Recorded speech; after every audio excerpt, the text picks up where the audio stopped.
Imagine three kings, a kingdom on the brink of disaster, and a battle that would forever change the destiny of two nations. On August 4th, 1578, on the scorching sands of northern Morocco, a young Portuguese king marched toward his fate, carrying with him not just an army, but the future of Portugal itself. Picture this. A battlefield where the temperature soared above 100 degrees, where thousands of men in heavy armor stood ready to fight and die. The air thick with dust, the sound of war drums echoing across the desert plains. This wasn't just any confrontation. This was a clash where three monarchs would meet their end on the same day, a rare occurrence even in the blood-soaked pages of history. What happened that day would become known as the Battle of the Three Kings, a confrontation so extraordinary that it continues to fuel legends, theories, and mysteries to this day. A battle where Portugal's entire nobility was nearly wiped out in a single afternoon. A military disaster so complete that it would end Portuguese independence for 60 years.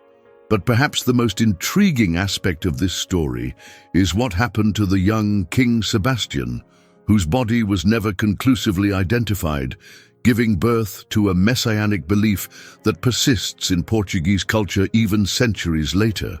Why would a 24-year-old king, with no heirs to succeed him, risk everything on foreign soil? What strategic blunders led to one of history's most lopsided defeats? And how did this single battle reshape the map of Europe and alter the course of colonial history forever? This is the story of Alcácer-Quibir, or as the Moroccans call it, the Battle of the Three Kings, where ambition, religious fervor, and political miscalculation collided in one of history's most fascinating and consequential military disasters. Hit the bell now, like the video, and subscribe to the Modern Age Chronicles channel and join the thousands of historical investigators who are already uncovering the hidden truths of history. Let me introduce you to one of history's most enigmatic monarchs. King Sebastian was just 24 years old when he led his army into Morocco, but his story begins long before that fateful day. Born after his father's death, his very arrival was viewed as miraculous, the long-awaited heir, the desired one. Imagine growing up surrounded by whispers of prophecy, being told from childhood that you were destined for greatness. Sebastian was raised by Jesuit tutors who filled his impressionable mind with tales of crusading knights and holy wars. While other young nobles enjoyed hunting and courtly romance, Sebastian immersed himself in military treatises and religious texts. What's particularly fascinating about Sebastian was his absolute refusal to marry. Despite immense political pressure to produce an heir, he remained stubbornly celibate. Some historians suggest he may have taken a private vow of chastity, while others point to possible physical or psychological reasons. Whatever the cause, his decision would have catastrophic consequences for Portugal's future. Sebastian's personality was a study in contradictions. He could be charming and intelligent in discussion, yet brutally harsh in judgment. He lived with the austerity of a monk while dreaming of military glory worthy of Alexander the Great. Those who knew him described a young man who seemed to live half in this world and half in a fantasy of his own creation, a fantasy where he would reconquer North Africa for Christianity and stand triumphant as a new crusader king. Now let's turn to Sebastian's primary opponent, a man known to the Portuguese as Muley Maluco, the crazy sultan, but whose real name was Abd al-Malik.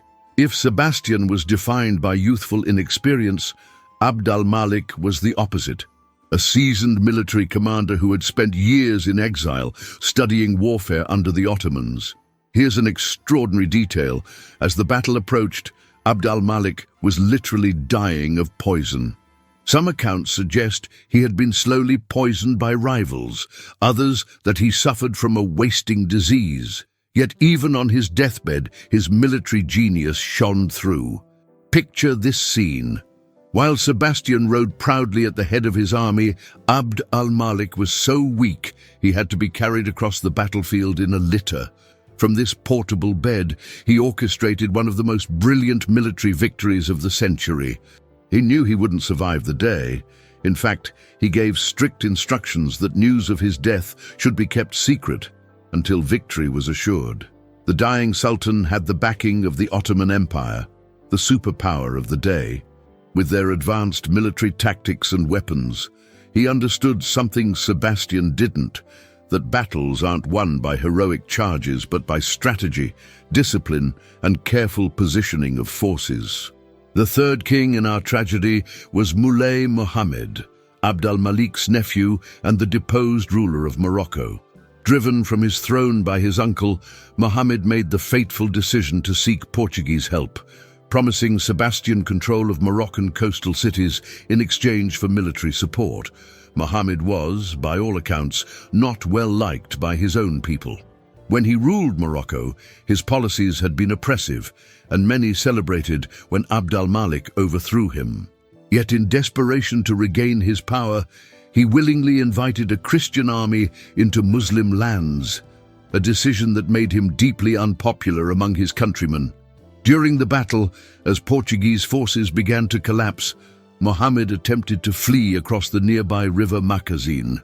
In a twist of irony, the man who had started this conflict by seeking foreign intervention drowned while trying to escape its consequences, weighed down by his armor and treasure. The story of these three kings, the dreamer, the dying strategist, and the desperate exile, set the stage for one of history's most remarkable battles. Three monarchs entered the field that scorching August day. By nightfall, all three were dead, and the destiny of nations had been forever altered. Picture yourself standing on the plains near the Macazine River in northern Morocco on August 4th, 1578. The sun has barely risen, but already the temperature is climbing past 90 degrees. By midday, when the battle will reach its climax, the heat will become an enemy, more relentless than any human foe. This is no European battlefield with its gentle meadows and forgiving terrain. Here, the Portuguese forces found themselves in an alien landscape, a vast, open plain surrounded by gentle hills that would prove perfect for the Moroccan cavalry to launch their devastating flanking attacks. The Portuguese soldiers, many having never left their homeland before, struggled under the weight of their armor. Traditional European plate armor, designed for the cooler climates of northern battlefields, became torture devices in the North African summer. Historical accounts tell us that men began collapsing from heat exhaustion even before the fighting started.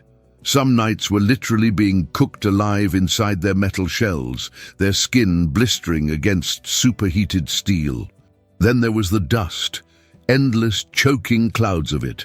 As thousands of men and horses moved across the parched earth, they kicked up a haze so thick that commanders could barely see their own formations, let alone the enemy's movements. Imagine trying to direct complex military maneuvers when you can hardly see the flag bearers 20 yards away. The Moroccans, accustomed to these conditions, used the dust clouds strategically, launching surprise attacks from within the swirling haze. The very ground beneath their feet betrayed the Portuguese. Their heavy war horses, massive animals bred for charging across the firm soil of European battlefields, found themselves struggling through loose sand that gave way with each step. These magnificent beasts, the tanks of medieval warfare, became sluggish and exhausted. The Portuguese knights, expecting to deliver devastating charges as they had done in battles at home, instead found their momentum sapped by the treacherous terrain. Perhaps the most striking contrast on this battlefield was between the Portuguese encampment and the harsh environment surrounding it. In a display of hubris that would prove tragically misplaced, King Sebastian had brought along all the luxuries of his court.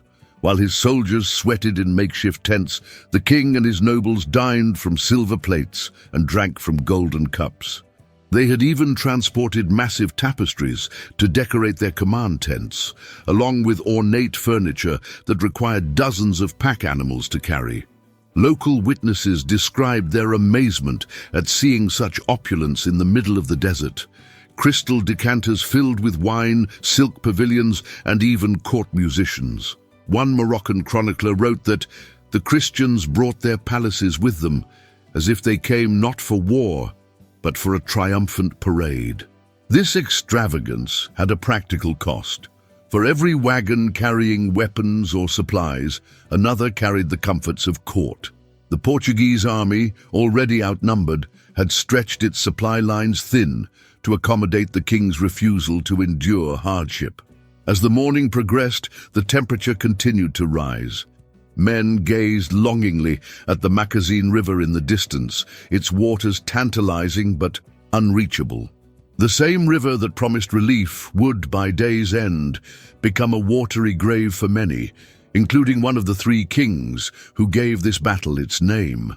Dawn broke over the plains of Alcácer-Quibir as King Sebastian, resplendent in gilded armor that gleamed in the morning sun, gave the order to advance.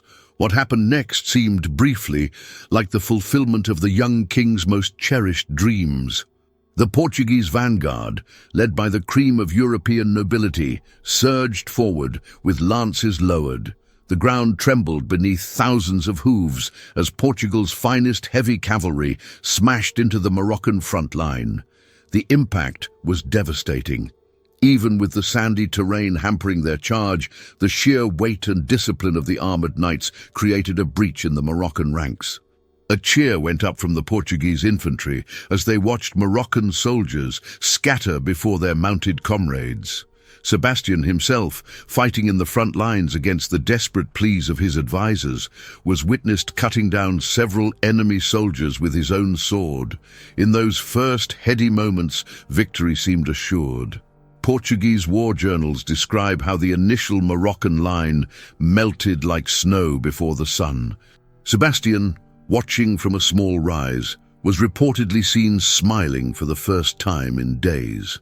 Even some of the Moroccan chroniclers acknowledged the ferocity of this first assault, with one writing, "The Christians came like demons, their steel teeth biting deep into our first defense." What no one on the Portuguese side realized was that this apparent success was playing directly into the hands of the dying Sultan Abd al-Malik. From his litter, he had orchestrated not a straight defensive line, but a trap about to snap shut. As the Portuguese center pushed deeper into what they thought was a retreating enemy, something extraordinary began to happen on the flanks. The Moroccan cavalry, nearly 10,000 light horsemen who had been hidden behind the low hills surrounding the battlefield, suddenly appeared on both sides of the Portuguese formation. Unlike the heavily armored European knights, these riders were lightly equipped, allowing them to move with astonishing speed across terrain they knew intimately. They rode in wide arcs, not engaging directly at first, but gradually extending around the Portuguese army like two enormous arms about to embrace. From his elevated position, Sebastian finally spotted the danger, but it was already too late. The Portuguese army had advanced too far, its formation stretched thin by the initial success. What's more, many of the knights, eager for glory and plunder, had broken ranks to pursue fleeing enemies, further weakening the cohesion of the force. Abd al-Malik, even as his life ebbed away, sent a message to his commanders. "Now close the circle." And with precision that revealed their superior training and leadership, the Moroccan forces executed a textbook double envelopment. The same maneuver Hannibal had used to destroy the Romans at Cannae almost 18 centuries earlier. The Portuguese, who had been advancing toward what they thought was victory, suddenly found themselves surrounded on three sides. As the reality of their situation dawned on the Portuguese troops, panic began to spread. The scorching midday heat had taken its toll, with men and horses alike exhausted from the morning's fighting. Now, with Moroccan forces pressing in from multiple directions, the Portuguese formation began to compress. In medieval battles, space was life. Soldiers needed room to wield their weapons, to maneuver, to maintain formation. As the Moroccan vice tightened, the Portuguese found themselves packed together so tightly that many couldn't raise their swords or pikes. The crucial moment came when the Moroccan artillery, positioned on the high ground, began firing into the densely packed Portuguese ranks. Unlike the Europeans, who had brought only a few cumbersome cannons that became stuck in the sand, the Moroccans deployed lighter, more mobile guns, another Ottoman innovation that proved decisive. Each cannonball that landed among the Portuguese killed or maimed dozens of men who had nowhere to escape the flying metal and splintered wood. The psychological effect was even more devastating. Soldiers who might have stood firm against human enemies broke before this invisible death that seemed to fall from the sky. The Portuguese center, where King Sebastian himself fought, continued to resist, but the flanks began to crumble. As gaps appeared in the formation, Moroccan cavalry darted into these openings like water finding cracks in a dam.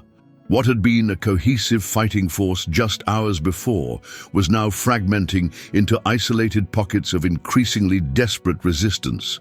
In a final irony, Sultan Abd al-Malik died during this phase of the battle.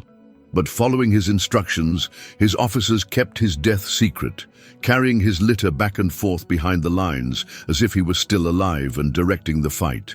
His final strategic masterpiece continued to unfold even after his death. By mid-afternoon, the battle had devolved into a rout. The Portuguese formation had completely collapsed, with small groups of soldiers fighting back-to-back in desperate last stands, while others threw down their weapons and ran. The fate of King Sebastian remains one of history's great mysteries. Multiple accounts place him at different locations during these final hours. Some witnesses claim to have seen him leading a last desperate charge toward the Moroccan lines, his armor dented and bloodied, but his standard still flying. Others reported seeing him trying to rally his troops for an organized retreat. The most reliable accounts suggest he was killed fighting, his body later recovered and identified by captives. Yet the absence of absolute certainty about his end would spawn legends that persist to this day. For the common soldiers, the only hope of survival lay in flight. Thousands ran for the Macazine River, many drowning in their panic to cross or sinking under the weight of their armor. It was here that Muley Muhammad, the deposed sultan who had sought Portuguese help, met his end, drowned while trying to escape with bags of gold and jewels. By sunset, the battlefield belonged to the Moroccans. Nearly 8,000 Portuguese soldiers lay dead, with thousands more captured and bound for slavery. Almost the entire nobility of Portugal had been wiped out in a single afternoon. Of the approximately 17,000 men who had marched under Sebastian's banner, only about 100 ever returned to Portugal. The battle that had begun with such high hopes ended as one of the most complete disasters in military history. A kingdom that had stood at the height of its imperial power now found itself without a king, without an heir, and without the noble families that had formed its backbone for centuries. And so was written the final act of Portuguese independence, at least for the next 60 years, as the crown passed to Philip II of Spain. All because of one young king's dream of glory and the fateful day when 3 kings went to battle and none returned. Impressive, isn't it? But this is just the beginning. Leave your theory about the true fate of King Sebastian in the comments, and don't forget to like and subscribe to Modern Age Chronicles. Let's discover together the mysteries that changed the course of history. The morning after the battle, the Moroccan soldiers combed the battlefield, searching among thousands of bodies for the Portuguese king. Eventually, they claimed to have found him, a body stripped of armor, bearing multiple wounds. Several Portuguese captives were brought to identify the corpse. Some confirmed it was their king, others hesitated. Here's where the mystery deepens. The body was badly decomposed in the intense heat. Some accounts say it had been stripped naked and left exposed for days. When finally recovered, it was reportedly preserved in herbs and spices before being returned to Portugal for burial. Yet when the coffin arrived in Lisbon, it remained sealed. No public viewing was permitted, breaking with royal tradition. Why would officials deny the people a chance to mourn their king? Was it truly Sebastian in that coffin? Some whispered that the body was too damaged for public display. Others suggested a more tantalizing possibility, that the coffin was empty or contained someone else entirely. This uncertainty gave birth to one of history's most enduring mysteries and a phenomenon known as Sebastianism. Perhaps even more intriguing are the theories of betrayal that emerged after the disaster. How could such a well-equipped army be so completely destroyed? Court documents reveal that in the years following the battle, investigations were quietly conducted into several Portuguese nobles who had survived when so many others perished. One persistent theory centers on Cristóvão de Távora, one of the king's closest companions. Some accounts claim he was seen leaving the battlefield early, before the worst of the fighting. Even more suspicious, he was one of the few nobles to be ransomed back to Portugal rather than killed. Was this good fortune or the reward for treachery?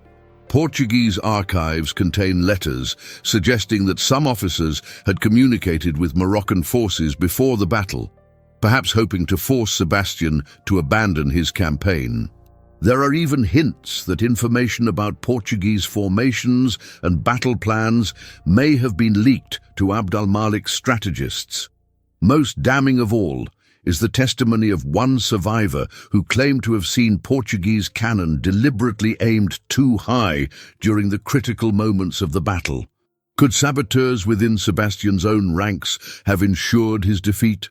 The most fascinating legacy of Alcácer-Quibir isn't found on the battlefield, but in the collective psyche of the Portuguese people. In the aftermath of the disaster, as Portugal lost its independence to Spain, a messianic belief took root. King Sebastian wasn't dead, but merely hidden, waiting for the right moment to return and restore Portugal's glory. This belief, known as Sebastianism, transcended simple denial. It became intertwined with much older prophecies, particularly those of Bandara, a cobbler and prophet from earlier in the century. Bandara had predicted the coming of an encoberto, or hidden one, a messianic figure who would lead Portugal to unprecedented greatness. As Spanish rule tightened, Portuguese peasants would gather on foggy mornings, staring out to sea, convinced that Sebastian would return from the mist with an army. The belief was so powerful that the Spanish authorities eventually had to ban all public discussion of Sebastian's return, fearing rebellion. What's truly remarkable is how long Sebastianism persisted. Even into the 19th century, some Portuguese communities maintained shrines to the sleeping king. The cultural impact was enormous, influencing Portuguese literature, art, and even political movements centuries later. In many ways, Sebastian achieved in death a mythic status he never attained in life. The confusion surrounding Sebastian's fate is compounded by wildly contradictory eyewitness accounts. Portuguese chronicles contain at least 7 different versions of the king's final moments, each claiming to be authoritative. One captain insisted he saw Sebastian shot through the head by a Moroccan musketeer. Another claimed the king was captured alive, but then executed when his identity was discovered. A third maintained that Sebastian had tried to surrender, but was killed in a scuffle over his valuable armor.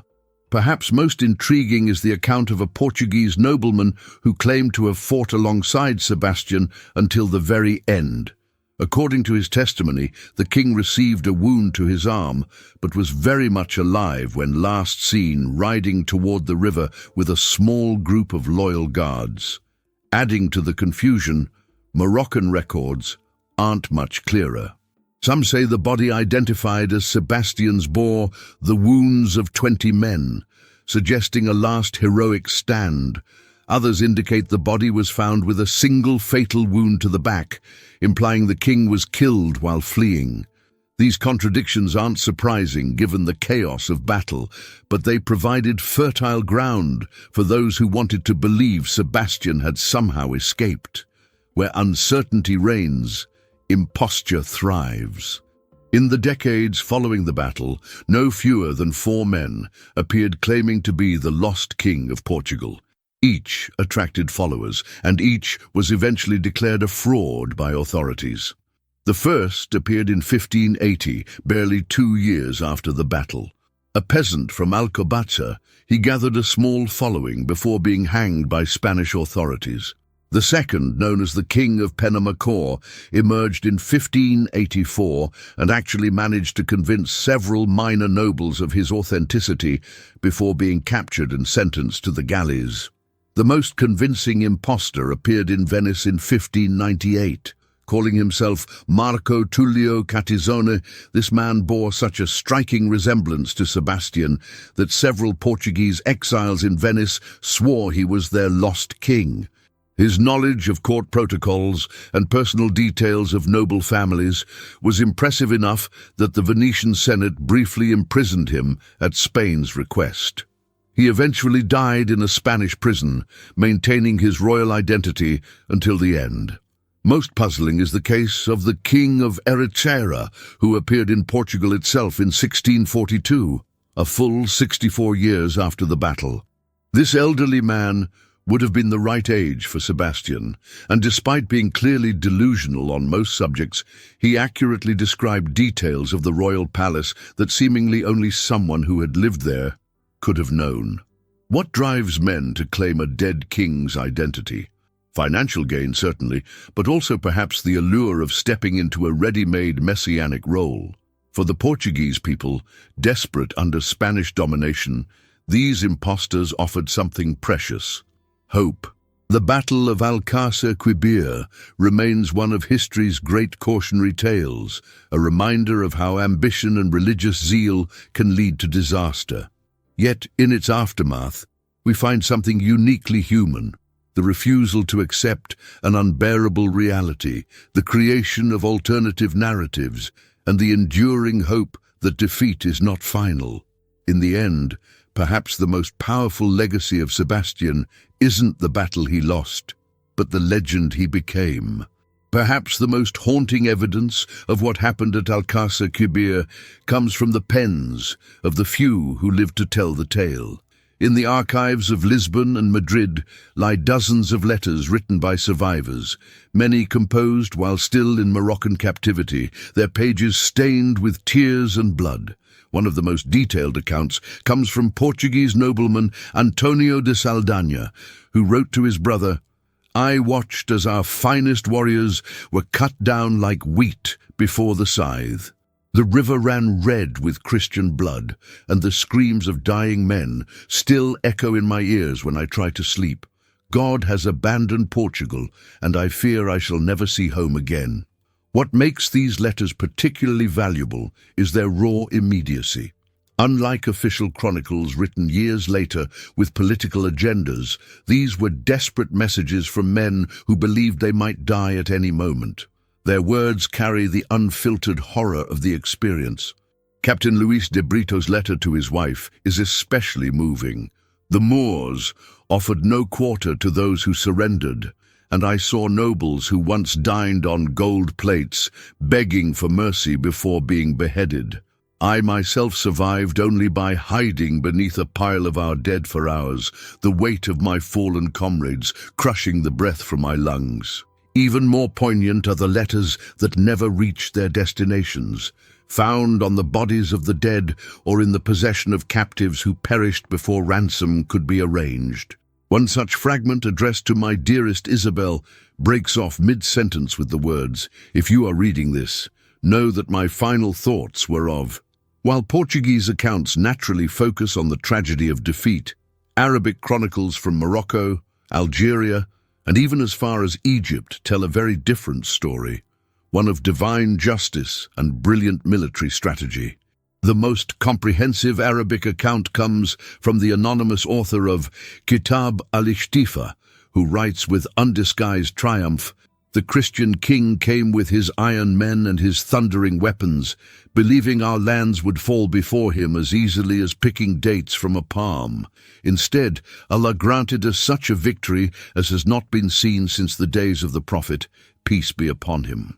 What's fascinating about these Arabic sources is their technical appreciation of the battle.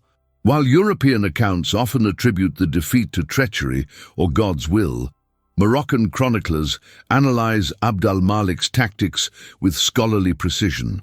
One writer, al-Fishtali, notes, "The Sultan, may Allah grant him paradise, arranged his horsemen in the formation of the crescent moon, allowing the Christians to advance into its center before closing the horns behind them." These sources also provide details absent from European accounts, including the crucial role of Moroccan women who followed the army. According to al-Mansuri, the women of the faithful brought water to our warriors in the heat of battle, while others collected arrows fired by the Christians and returned them to our archers. Many bound the wounds of the injured, allowing them to return to the fight. Perhaps most valuable are the Arabic accounts of what happened to Portuguese captives after the battle. Court records from Fez detail the arriving slave caravans, the ransoms demanded for nobles, often astronomical sums that bankrupted ancient families, and even the fate of common soldiers who were put to work building the very monuments that would commemorate the Moroccan victory. Understanding the disaster at Alcácer-Quibir requires understanding the terrain itself. Several contemporary maps survive, including one drawn by an Italian mercenary who fought with the Portuguese. His sketch, now in the Vatican Library, shows the fatal error in Sebastian's positioning, placing his forces with the sun in their eyes and the river at their backs, leaving no escape route. More detailed is the map commissioned by Philip II of Spain after he assumed the Portuguese throne. Spanish military engineers surveyed the battlefield in 1581, creating a precise topographical rendering that shows how the surrounding hills concealed the Moroccan cavalry until it was too late for the Portuguese to react. These maps reveal that Sebastian ignored basic military principles taught since the time of the Romans. The gently sloping basin where he deployed his main force created a natural trap, what military historians would later call a killing ground. Most revealing is a Moroccan map found in the personal collection of Abd al-Malik's successor, Ahmad al-Mansur. This document shows the positions of hidden Moroccan reserves and artillery emplacements, revealing the battle was far from the chaotic clash described in Portuguese accounts, but rather a carefully orchestrated ambush. For centuries after the battle, the fields around Alcácer-Quibir continued to yield grim treasures. Local farmers would uncover human remains, weapons, coins, and personal effects, the detritus of catastrophe. Many of these items found their way to museums and private collections across Europe and North Africa. Among the most poignant artifacts is a tarnished silver locket discovered in the 1930s, containing a miniature portrait of a woman and a lock of golden hair. The inscription, half eroded by time, bears the name of a Portuguese noble known to have died in the battle. Did he look at his loved one's face one last time before the end? More informative to historians are the weapons recovered from the site. Dozens of Portuguese swords bearing the marks of Toledo's finest bladesmiths lie in museums in Rabat and Fez, many bent or broken, testament to desperate last stands. Moroccan scimitars show similar battle damage, reminding us that victory came at a cost for both sides. Archaeological work in the 1970s uncovered a mass grave containing over 300 skeletons, many bearing wounds consistent with execution rather than battle.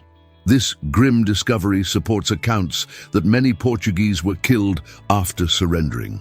Perhaps the most controversial artifact is a battered helmet recovered in 1924, bearing decorations consistent with royal Portuguese armor.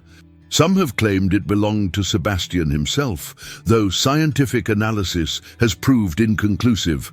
The helmet bears a single penetrating damage to the rear, which would align with accounts that the king was struck from behind while fleeing. While the battle is often framed as a simple conflict between Portugal and Morocco, Ottoman imperial archives tell a more complex story. Documents discovered in Istanbul reveal the extensive support provided by the Ottoman Empire to Abd al-Malik's forces. A letter from Sultan Murad III to Abd al-Malik, dated just 3 months before the battle, promises, "We shall send 500 of our finest janissaries, trained in the new methods of warfare, along with engineers skilled in artillery and fortification. Let the Portuguese king find not just Moroccan resistance, but Ottoman steel awaiting him." Logistics records show shipments of gunpowder, muskets, and even several lightweight field cannons, technology that proved decisive on the battlefield. Ottoman military advisors, veterans of campaigns against European armies, trained Moroccan troops in countering heavy cavalry charges and maintaining disciplined musket volleys. Most significant is a report sent to Istanbul after the victory, in which an Ottoman military advisor provides a detailed analysis of Portuguese weaknesses. The Christians fight as they did a century ago, relying on the shock of armored horsemen. They have not adapted to the power of organized musket fire or the mobility of light cavalry. This lesson will serve us well in future conflicts with European powers. These documents reveal Alcácer-Quibir was more than just a Moroccan-Portuguese conflict. It was a clash between the traditional medieval warfare still practiced by Portugal and the modernizing military techniques of the Ottoman Empire, a preview of changes that would transform European armies in the coming century. In piecing together these various sources, the anguished letters of survivors, the triumphant Arabic chronicles, the revealing maps, the silent artifacts, and the calculating Ottoman documents, we can reconstruct not just what happened at Alcácer-Quibir, but why it happened. The evidence reveals a perfect storm of Portuguese hubris colliding with superior strategy, technology, and local knowledge.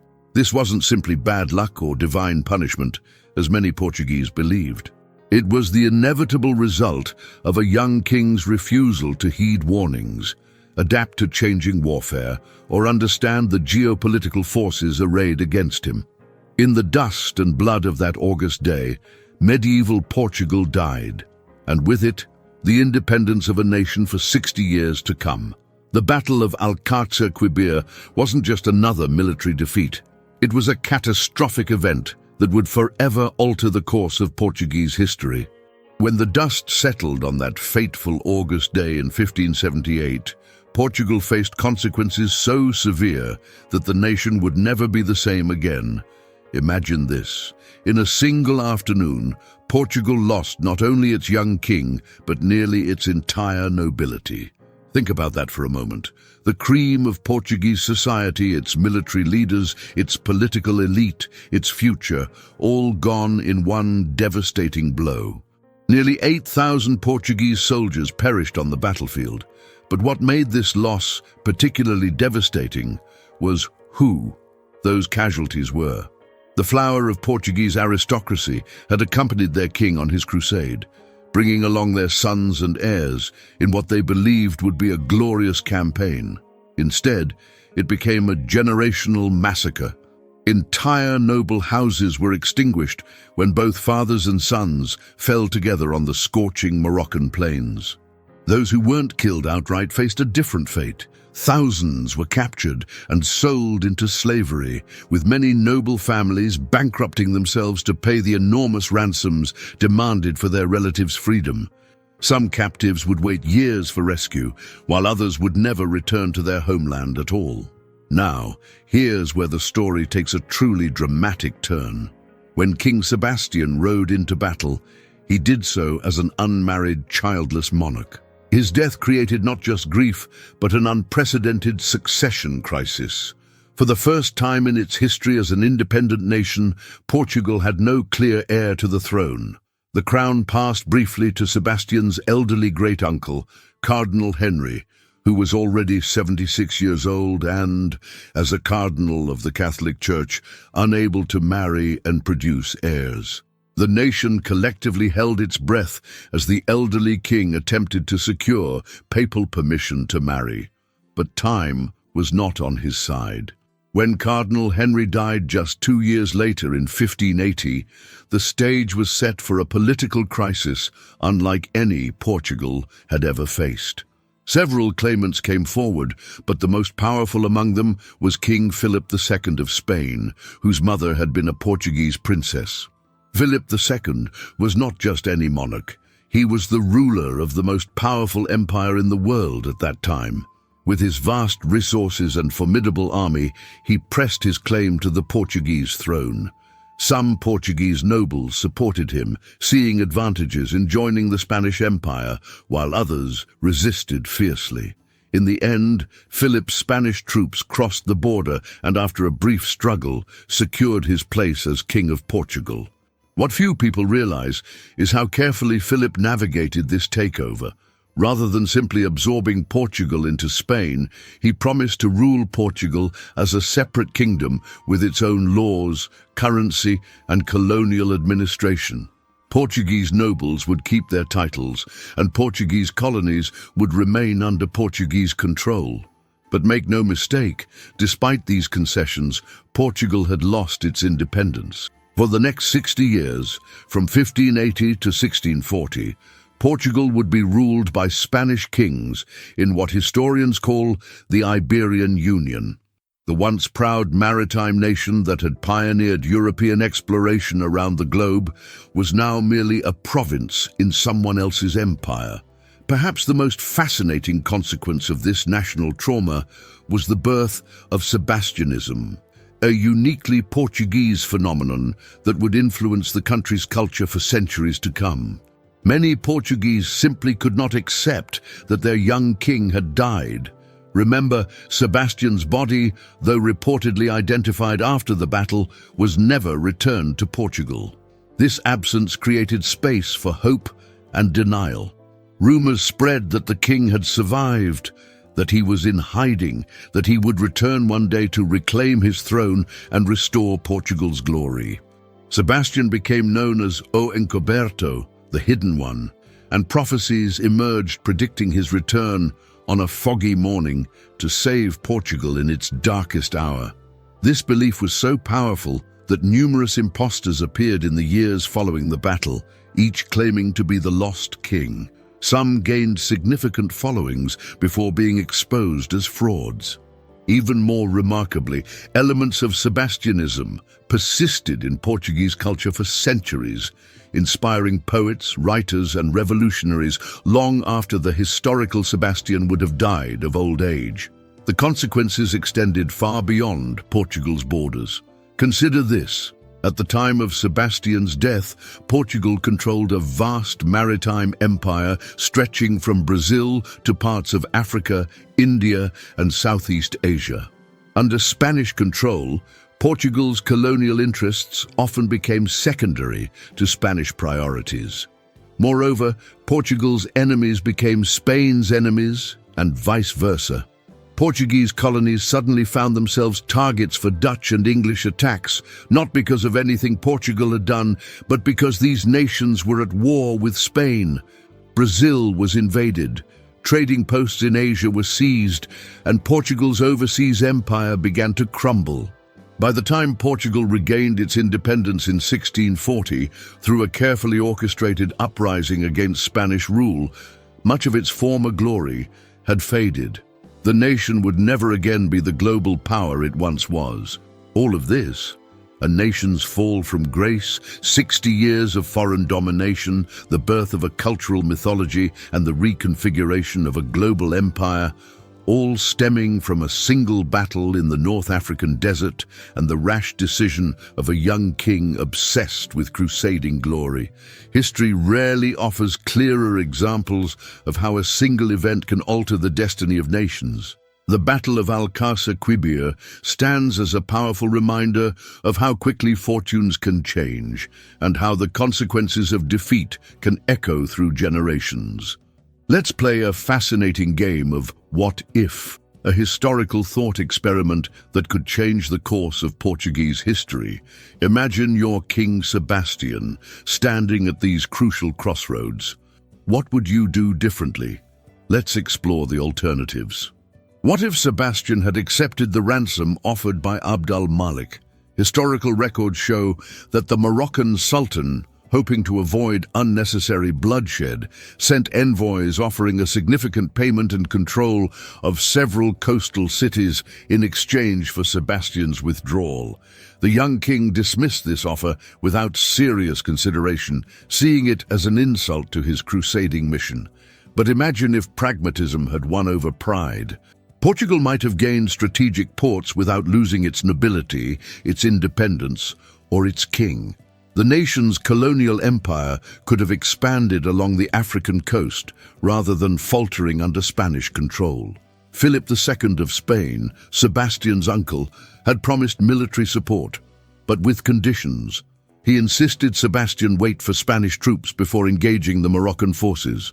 The Spanish reinforcements, including experienced veterans of European warfare, could have provided crucial tactical expertise and numbers. Had Sebastian delayed just 3 weeks, he would have had an additional 6,000 Spanish troops and their commanders, men who had fought the Ottomans and understood their tactics. Would this have been enough to turn the tide?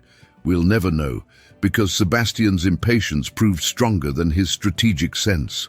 Military historians have identified several better approaches to Fez than the inland route Sebastian chose. A coastal advance, supported by the Portuguese fleet, would have kept supply lines open and provided an escape route if needed. Instead, Sebastian marched his army through unfamiliar terrain in punishing summer heat. The most intriguing alternative comes from a contemporary Spanish military report that identified a path through the Atlas foothills that would have allowed the Portuguese to avoid the fatal trap at Alcácer-Quibir entirely. Perhaps the most tantalizing "what if" involves diplomacy. Documents in the Vatican archives suggest Pope Gregory I was working on a diplomatic solution that would have satisfied both Portuguese and Moroccan interests. The proposal involved a power-sharing arrangement between the competing Moroccan claimants, with Portugal gaining trade concessions and coastal territories. Sebastian received this proposal just days before the battle, but dismissed it as contrary to his crusading vision. One can't help but wonder how different history might have been if he had chosen negotiation over confrontation. The Battle of Alcácer-Quibir spawned an entire genre in Portuguese literature. From Luís de Camões to Fernando Pessoa, Portugal's greatest writers have grappled with the meaning of this national trauma. Pessoa's Mensagem, in particular, transforms Sebastian into a mystical figure, sleeping until Portugal needs him most. Modern Portuguese literature continues to revisit the battle. José Saramago's The History of the Siege of Lisbon uses the aftermath of Alcácer-Quibir as a meditation on historical truth and national identity. The battle has become more than a historical event. It's a metaphor for Portugal's struggles with its past and future. Sebastianism transcended literature to become a cultural phenomenon. Even today, Portuguese popular culture contains references to o encoberto, the hidden one. Folk songs, street art, even modern political movements have borrowed imagery from the Sebastian myth. In times of crisis, the old prophecies resurface. During Portugal's financial crisis in 2011, graffiti appeared in Lisbon, showing Sebastian riding out of the mist to save the economy. The young king who failed his nation in life became its eternal hope in death. The battle profoundly shaped Portuguese national identity. The loss of independence to Spain created a fierce determination to maintain Portuguese distinctiveness. Even during the 60 years of Spanish rule, Portuguese language and culture remained stubbornly separate from Spanish influence. This determination to preserve national identity against outside pressure became a defining characteristic of Portuguese culture. You can trace a direct line from the trauma of Alcácer-Quibir to Portugal's successful resistance against Napoleonic invasion and its maintenance of neutrality during World War II. Military historians still study Alcácer-Quibir as a classic example of how not to conduct a campaign. The battle demonstrated the dangers of underestimating unfamiliar terrain, ignoring intelligence reports, and failing to maintain proper supply lines. More broadly, the battle marked a turning point in military history, the moment when medieval tactics definitively proved inadequate against early modern warfare. The Portuguese heavy cavalry, charging in traditional formation, was decimated by organized musket fire and mobile artillery, a lesson European armies would take decades to fully absorb. Fascinatingly, the battle's legacy continues to influence relations between Portugal and Morocco. While you might expect bitterness, both nations have used the shared history to build cultural bridges. The battlefield is now a site of joint historical research, and annual commemorations bring together historians and diplomats from both countries. And this brings us to the end of our incredible journey through the Battle of Alcácer-Quibir.